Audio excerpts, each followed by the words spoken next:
All right, boys and girls, this one here ought to be a hoot. I got a buddy that's got a Knapheide service body on his truck, so it's very similar in construction to the Knapheide service body that's on my truck.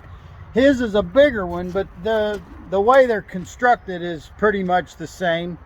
Anyway, on the front door on his drinker side, he got into the guardrail and ripped the door off. So it's a door like this. Of course, this is mine. His is bigger, but it's made the same way. If you see how this is done, the way this is bent, I would assume that, you know, if these rubber seals in here are supposed to keep water out, and I assume the way this is bent, like if water gets in here, it shouldn't be able to lay here. It should run out. Or at least not come into the inside of the box.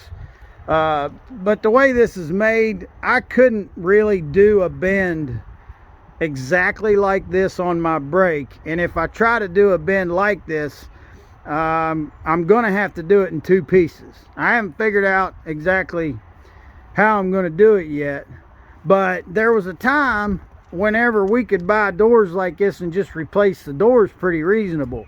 Now, that door for his truck has went up a lot. And I said, you know, I got that brake and I've been doing some metal like that. I think I'll try and build one. So I'm gonna goof with it. Let's see how it goes. So it's looking like if I couldn't do that bend the way the factory did it, I know I can't do that type of bend in my brake, but if I was going to do this in two pieces, it would be something like this. And I cut these strips and bent them, and I see it kind of works, but this part is way too short, and this other part right here, of course, would have to be the inside section of the door. But these two pieces that I goofed up right here that are pretty much completely useless may have at least give me an idea of something I can try. Got some 18 gauge up on the table. I got it run through the brake and I've marked 3/4 of an inch. Let's bend that.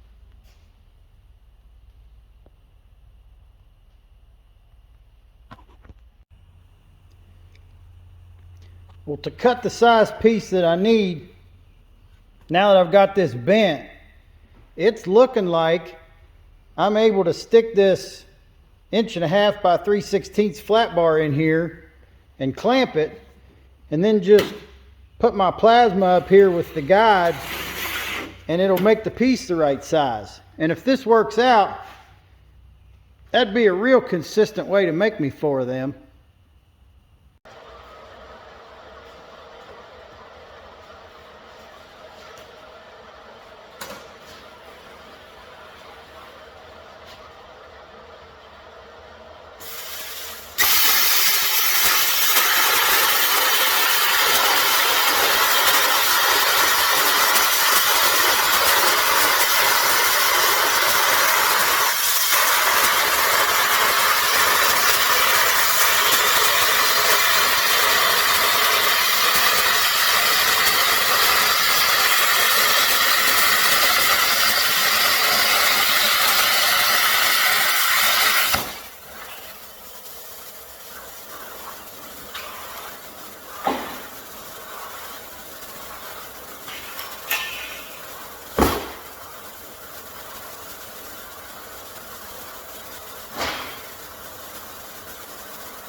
I see this piece, everything looks really good, but it is a little bit warped in that direction. I have to do something about that.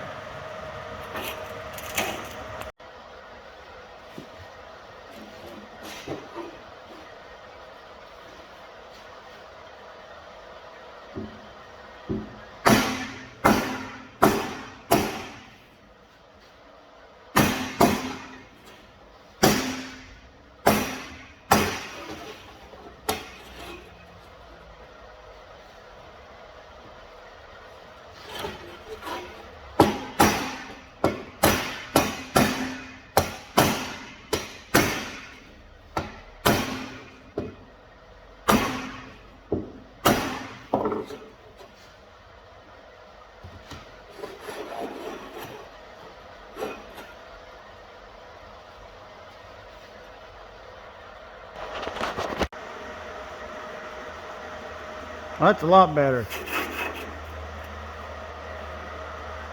Sitting down there nice now. That'll work. So for this next part of making this inside piece, I've worked out the difference between right here and the inside diameter of the hole from here to there. It's about a 1/4 inch all the way around.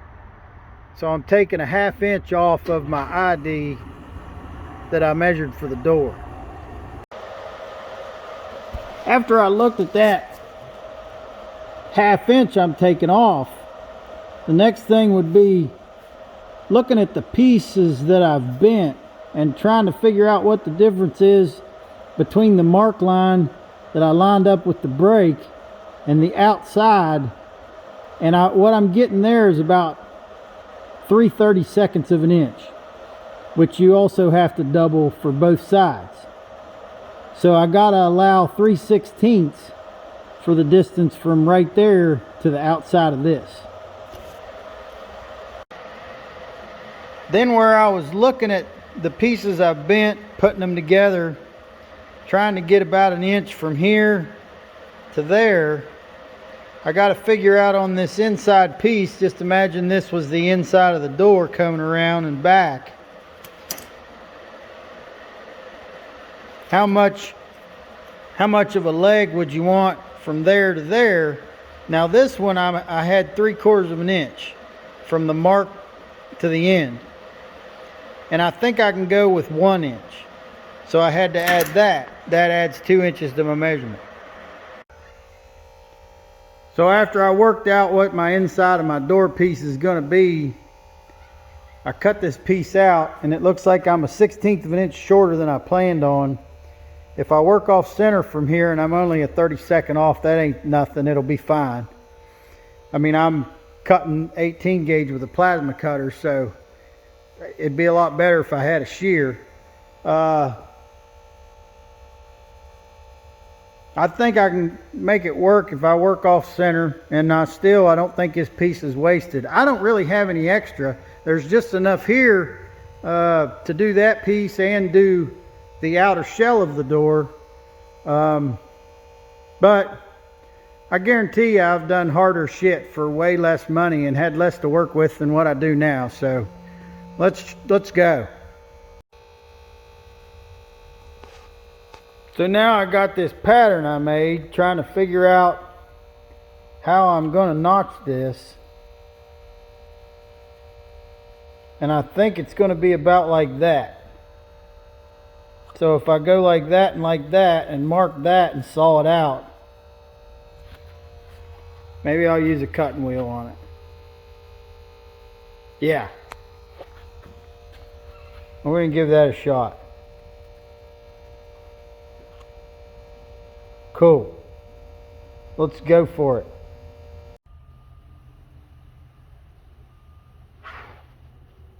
Got 2 bends in that intersection of the door. Now I just got to work out which fingers I'm going to take out of the brake to do the next 2 bends.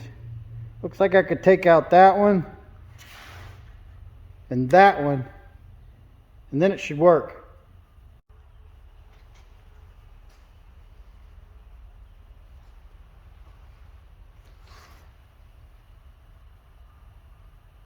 That's perfect.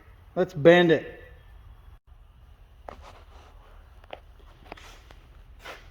Well, that's more gap than we wanted. But I know on the factory, on my truck, there's a gap in them too. They're not completely welded solid.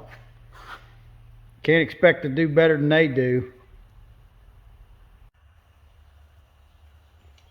So we were shooting for 34 and 3/16 and 29 and 11/16.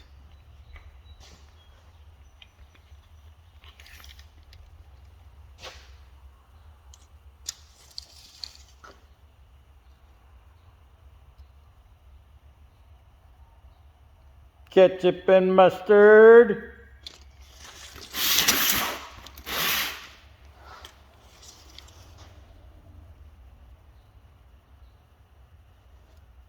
I'll take it. If somebody wants to argue about that, I'll punch them right in the mouth. You see how that soapstone is sharpened? Flat on that one side, very sharp. You can use that flat against something and it'll give you a really good mark.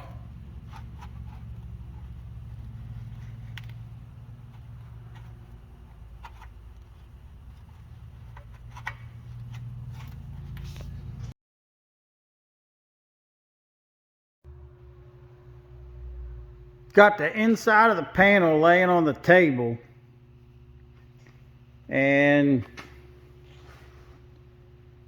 the lip I'm trying to do is going to be 1 inch, so I got a 1-inch square block clamp there, and then I'm fitting this up to that.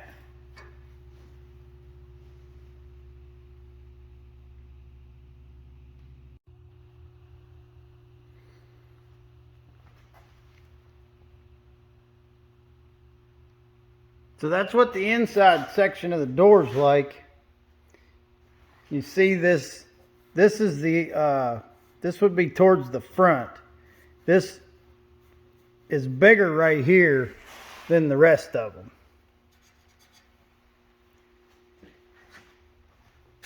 So the next thing would be making the outer skin over the door. Now to make the outer skin of this door, I'm going to have 3 bends. I'm going to have 3 bends in that sheet.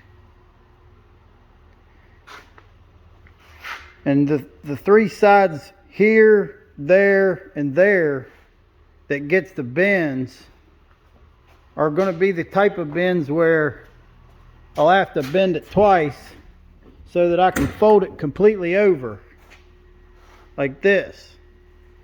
And if you see how this is right here, that notch I think is like this. Take all this out.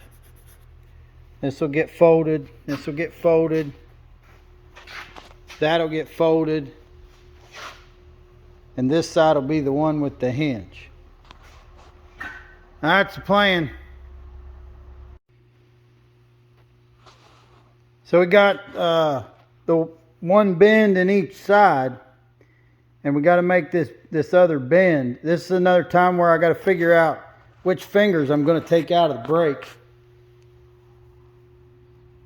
You can see that one's lined up on an end there, and right here it's not going to work. This one's too long, but it's really close.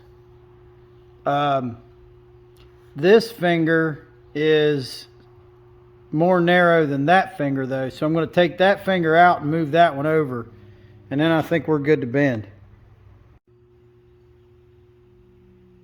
Yep. Took this one out, fitting good there. Took that one out, moved that one over. I'm going to bend it.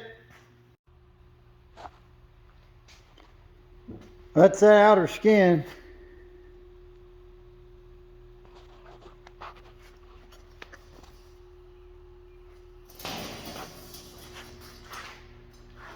We get to see now what it's like when we put that on there.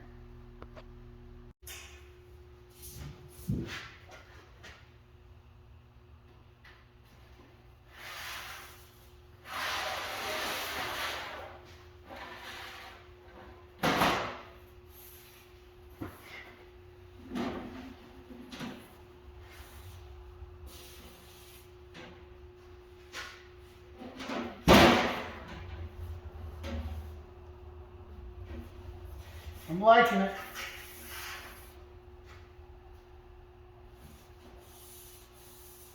Squash those in flat.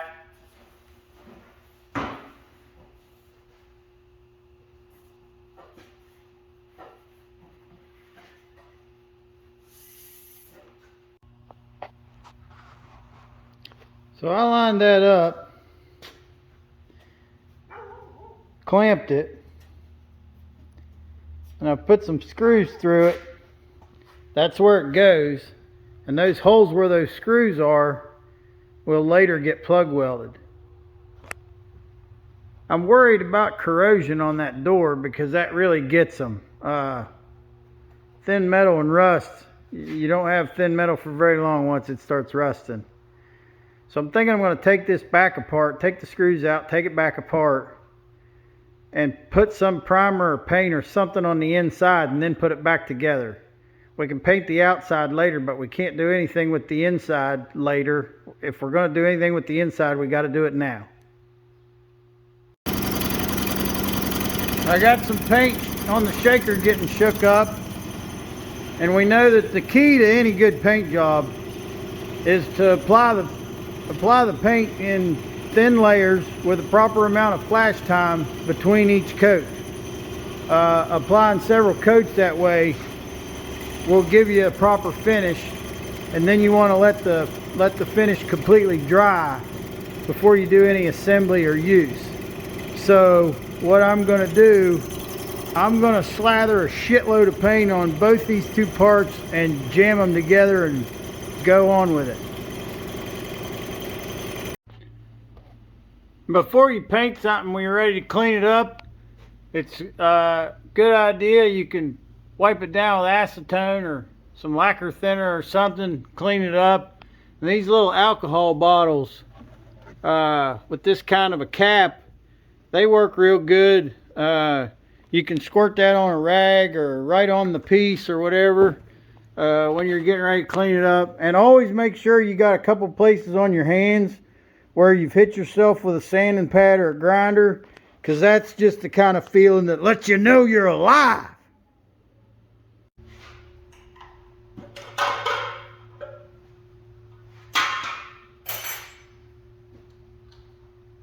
Just a little dab will do ya.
Well, my buddy that I'm doing the service truck door for is digging footers for another buddy of ours, and he doesn't really need the truck. So the plan we got cooked up is I'm going to take the old Blazer to where he's working digging them footers, leave the old Blazer there, and steal his truck and bring it back to my shop to work on the door of his service truck. So let's check out the old Blazer. My wife ordered this here badass Blazer back just before we got together, and I got the side chute on the side right here, so you know that's minty. And me and my buddy were we were sighting in deer rifles one time in about a 4-acre meadow up on his property, and there was one gas well pipe sticking out of the ground in the middle of that meadow about 3 feet. And we went up to check targets and we got in a Blazer, and I just decided I would go all the way back to where the rifle bench was backwards, and I backed right into that pipe. So we got some zip tie action right there, so that's pretty cool. Yeah, my wife bought this thing brand new. She special ordered it. ZR2 package, got the sunroof up there, got the CD player in the dash, got the cassette player down here. So this is from back in the day. On a second date with my wife, she was letting me drive this thing, and it was brand new, like it had no miles on it at the time. And we went to the movie theater over in Weston, which is not even a movie theater anymore, but it's a movie theater that's in a great big shopping center parking lot. And we went over to that movie theater and we watched the movie, and when we come out of there, it had snowed. And there was hardly any cars left in the parking lot. Like, everybody left, and there was a bunch of snow and no cars. So you know what I was thinking. She let me drive that thing, and I got in that Blazer and I mashed it to the floor and cut her hard to the left and started doing donuts in the snow in the parking lot. And my wife was a business administrator for emergency squad at the time, and while I was doing these donuts, she was reaching underneath of the passenger seat there, and she pulled out one of them great big mag lights like cops carry, the great big heavy ones that, you know, we used to have them that held like 4 or 5 D-cell batteries, and they look like a ball bat. Well, she pulled that mag light out from under the seat, and she was holding it up like a ball bat, getting ready to whale me with it. And here I thought I was being cool doing donuts in the snow, and I looked over to see if Tina had a good time. There she was with this great big mag light getting ready to whale me. And what she said was, she said, "You need to settle down, because you're either going to tear up my vehicle or get us in trouble with the law." So that was our second date. Well, that was a while ago. All right, we're out of here.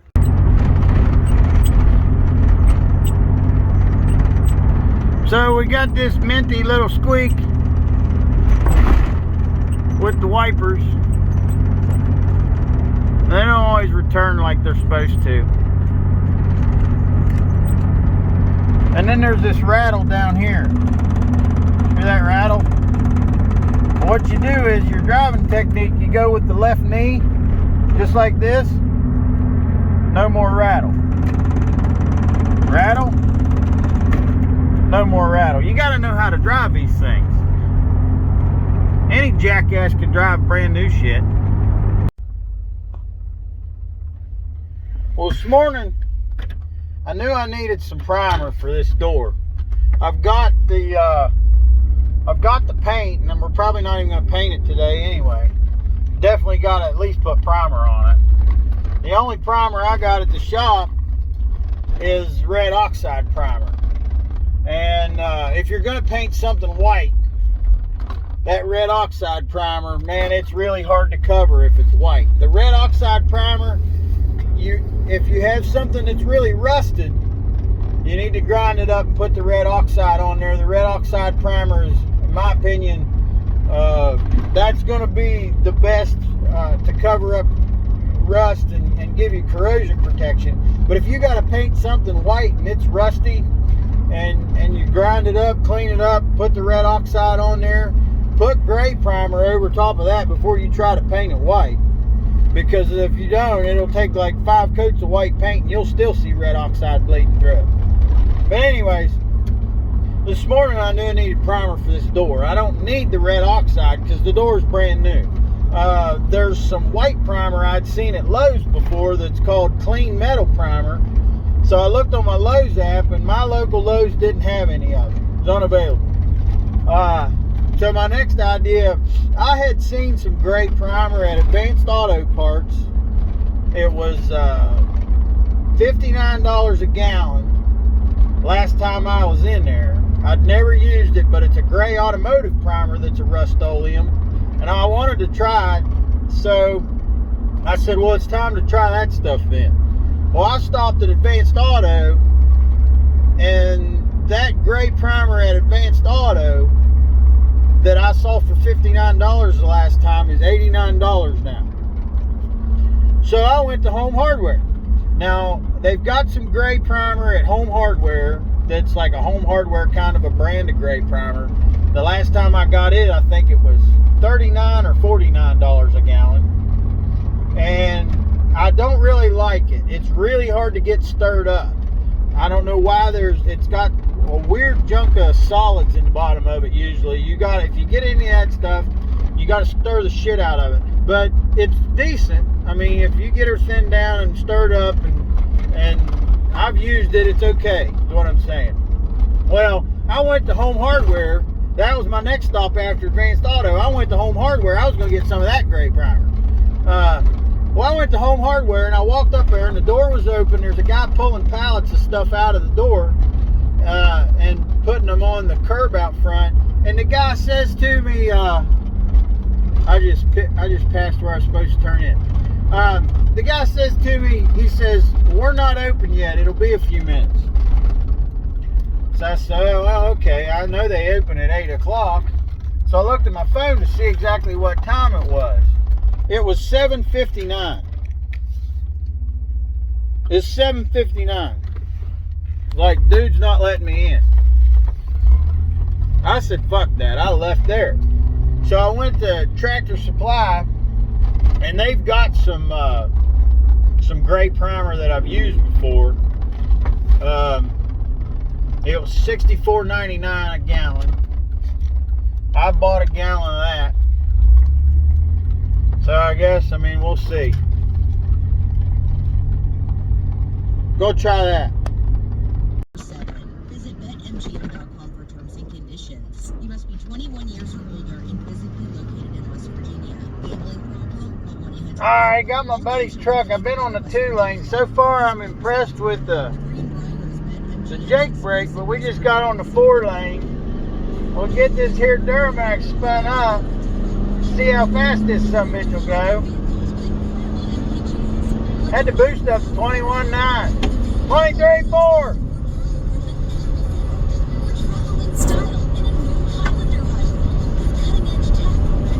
Oh, she's 80 in no time. No time flat, she's doing 80, boys. If you ever get a chance to drive your buddy's truck, always make sure you see how fast that summit will go. This thing's pretty good. I'm impressed. Duramax. If you need that translated, Duramax is the American word for Isuzu. But my buddy, he's a GMC guy, so you know how they are. I'd build a GM if I was building a hot rod. If I was building a hot rod, I'd buy a bunch of Chevrolet stuff. I'm never going to build a hot rod. Work truck, Ford, all the way.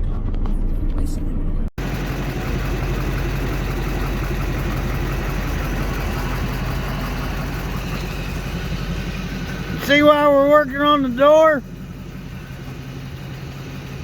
Yeah. I asked him when he told me that he needed a door. I said, well, can I fix the door you got? He said, no, it's totaled. And at first I didn't believe him. But when I seen it, Yeah, it's totaled.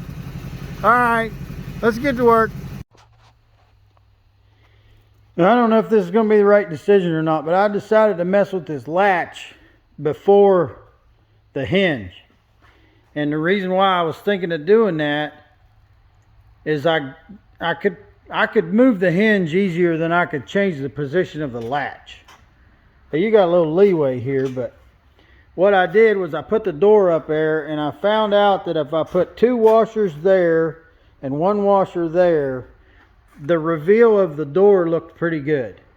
And then I scribed a line at the top of the door here, and at the side of the door here I did 2 lines. One shifted all the way one way and one shifted all the way the other. But the idea being that I took measurements from those lines, and those lines would show like the exterior of the door, like coming off of right here and right here. And that gave me an idea how to cut that hole. So I cut the outside first, then I've cut the inside. I'm going to put the latch in and see where it goes now. I hope this works out. So I put it up there on the washers like I had it shimmed up with the washers, and I latched it, and I put the hinge up there, and it's going to be like this, like I thought, and this part of the hinge would be on the inside. Had to notch a little place out right there, so I'm gonna weld this hinge on now. I think I'm good to know where that goes. Looking at the back side of this hinge, or which is actually the front side, I'm planning on the hinge going on the truck like that. You see where I got these screws I ran through there. I can do some plug welds where they got holes here in the back, but where these screws are, I was trying to put screws kind of in between the other plug welds that I did on the door to hold the door together. There's a plug weld under those sanded spots. I was trying to do so there'll be a plug weld that goes through the hinge and both pieces of the door. I got 1, 2, 3, I got 4 more. So I'm going to do that. While I had them screws in there, I got some tacks on it. And these places where the screws go, I'm going to drill them holes out bigger and then plug weld it all the way through. So it'll get welded, these will get welded both sides, and you know, and that ties both of the pieces of steel together of the door and plus the hinge.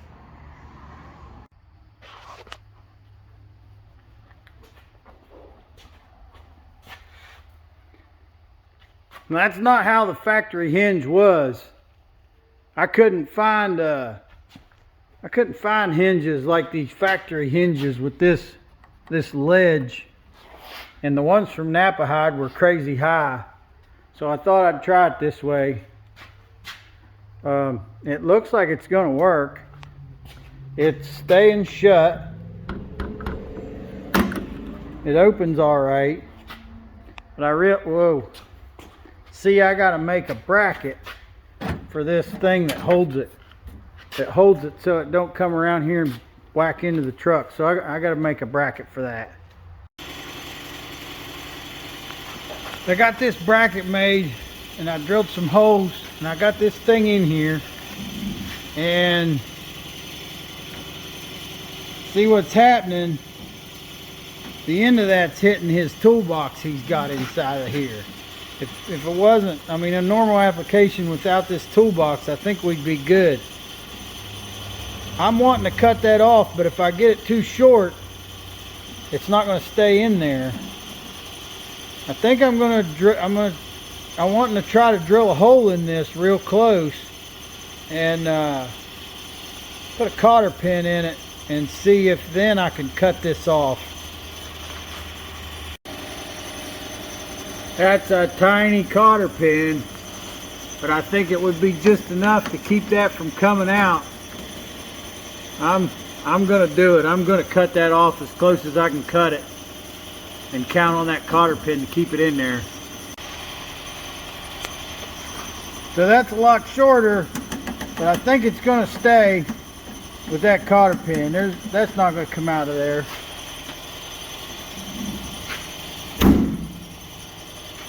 We have clearance, Clarence.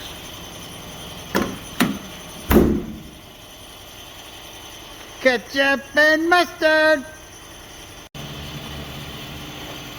I'm gonna hit this bare metal just quick with a sander and wipe it off with some mineral spirits or something and get some primer on it. I don't want to put too much more time into this right now, but there's no way we can leave this bare metal. It'll rust like hell. I'm gonna do a quick primer on it. Probably take it back off there and put it back on. I was joking yesterday about slathering that paint on this thing and slamming it together, and man, I must have really slathered it, because like I say, that was yesterday and that paint is still oozing out of this thing. That surprises me. That's the same paint I normally use, and I'm just surprised that it's still so wet. Of course, I guess inside that door there's no air movement at all, and I did put it on really thick. But anyway, moving on. Bottom of this had some rust bubbling through. This is the kind of stuff I think you need to put red oxide primer on.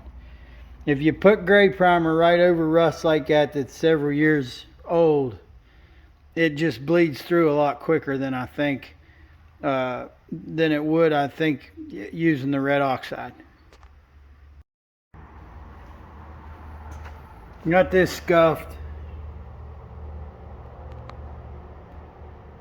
scuffed up and cleaned up pretty good. I'm going to turn my gun down and spray this.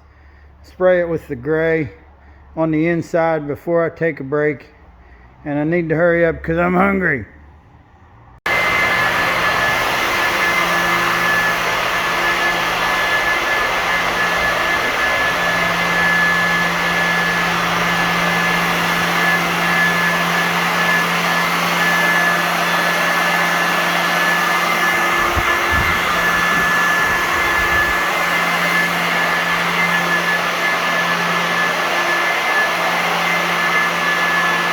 I put red oxide on there with a brush, red oxide primer, and then sprayed some gray over it. We'll go take a break and let this dry.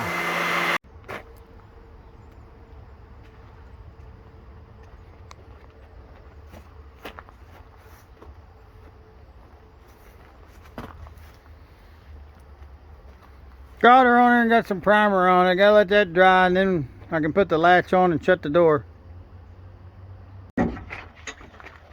All done, and it works.